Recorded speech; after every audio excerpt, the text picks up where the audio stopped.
आज एक ऐसी डरावनी कहानी सुनते हैं जो एक शापित ट्रेन के सफ़र के बारे में है। एक ऐसी ट्रेन जिसका नाम सुनकर ही रोंगटे खड़े हो जाते हैं। तो चलिए इस सफ़र की गहराई में उतरते हैं। सोचिए, कहानी की शुरुआत ही होती है इस खौफनाक चेतावनी से। ये सिर्फ एक लाइन नहीं है, ये तो उस अंजाम की एक झलक है जो इस ट्रेन में चढ़ने वाले हर मुसाफिर का इंतजार कर रहा है। तो कहानी हमें ले चलती है पूनम की एक रात में। दिल्ली का एक सुनसान हाईवे है और उस पर एक पीली टैक्सी है जो बस हवा से बातें कर रही है। अंदर जो लोग बैठे हैं उन्हें जरा भी अंदाजा नहीं है कि ये दौड़ उन्हें कहाँ ले जाकर छोड़ेगी। अच्छा, तो इस टैक्सी में है कौन? 3 दोस्त हैं। आर्यन, उसका दोस्त समीर और स्नेहा, जिसके चेहरे पर ना एक अजीब सी बेचैनी दिख रही है। और हाँ, इनका ड्राइवर राजू, जिसकी बातें और मुस्कान कुछ ठीक नहीं लग रही हैं। स्नेहा की हालत देखने लायक है। वो बस ये चाहती है कि किसी भी तरह आधी रात से पहले स्टेशन पहुंच जाए। उसकी घबराहट से ना कहानी में शुरू से ही टेंशन बन जाती है। वो बार बार अपनी घड़ी देख रही है, मानो जैसे हर पल उन्हें किसी बहुत बड़े खतरे के और करीब ले जा रहा हो। और यहीं पर ड्राइवर राजू का जो बर्ताव है वो कहानी को और भी ज्यादा रहस्यमयी बना देता है। जब आर्यन और समीर स्नेहा से उसकी बेचैनी की वजह पूछते हैं ना, तो राजू बीच में बोलता है, मैडम को सब पता है। और फिर एक अजीब सी शैतानी मुस्कान के साथ कार की रफ्तार 160 तक खींच देता है। सोचिए जरा। और वही होता है जिसका स्नेहा को सबसे ज्यादा डर था।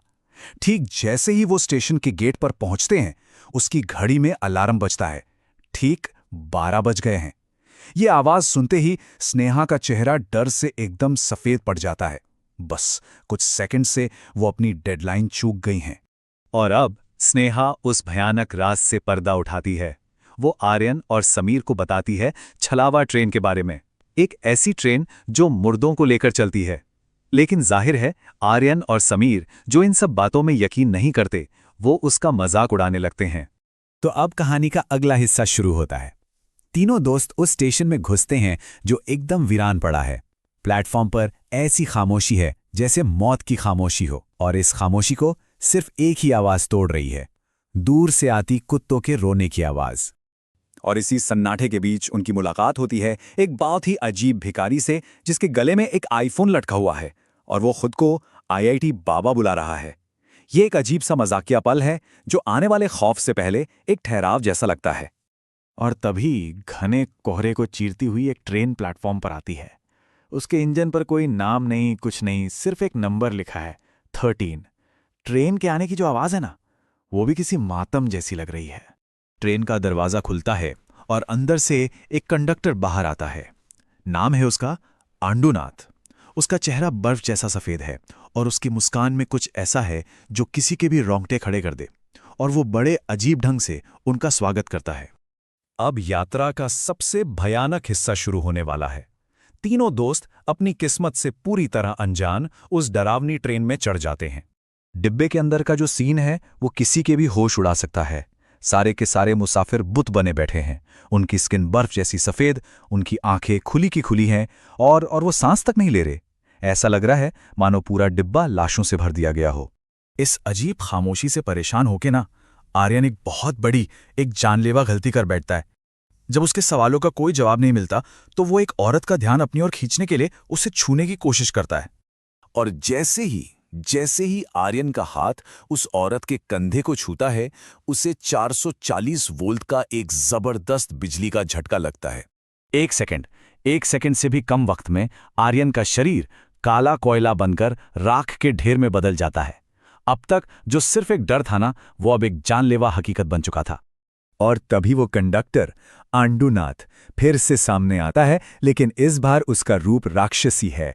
वो जोर जोर से हंसता है और चिल्लाता है, कट गया, पहला टिकट कट गया। और फिर हवा में गायब हो जाता है। अब कहानी का पूरा फोकस आ जाता है समीर और स्नेहा पर। 2 दोस्त जो अब अकेले बचे हैं और उनके बीच अब एक जंग शुरू होने वाली है।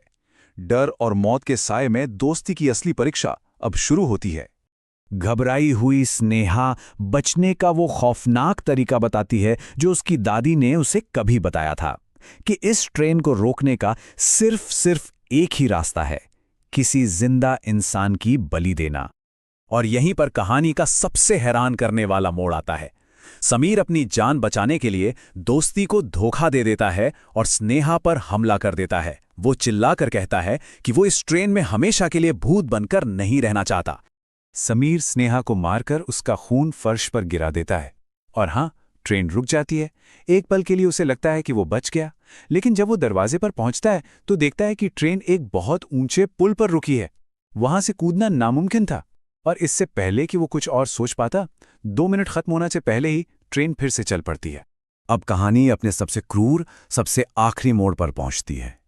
अपनी हार से बौखलाए समीर को अचानक महसूस होता है कि उसके पीछे कोई है। वो पलटकर देखता है और सामने स्नेहा खड़ी है, जिसका चेहरा खून से लथपथ है। स्नेहा उसे बताती है कि उसका दिल सिर्फ 1 मिनट के लिए रुका था। किस्मत ने मौत समीर के लिए लिखी थी, उसके लिए नहीं। स्नेहा ही समीर को मारकर ट्रेन रोकती है और दिल्ली स्टेशन पर उतर जाती है।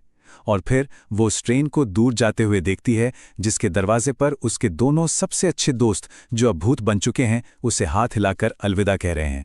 तो ये कहानी हमें एक बहुत ही परेशान करने वाले सवाल के साथ छोड़ जाती है कि जब मौत बिल्कुल सामने खड़ी हो तो क्या दोस्ती जिंदा रहने की चाहत से ज्यादा मजबूत होती है?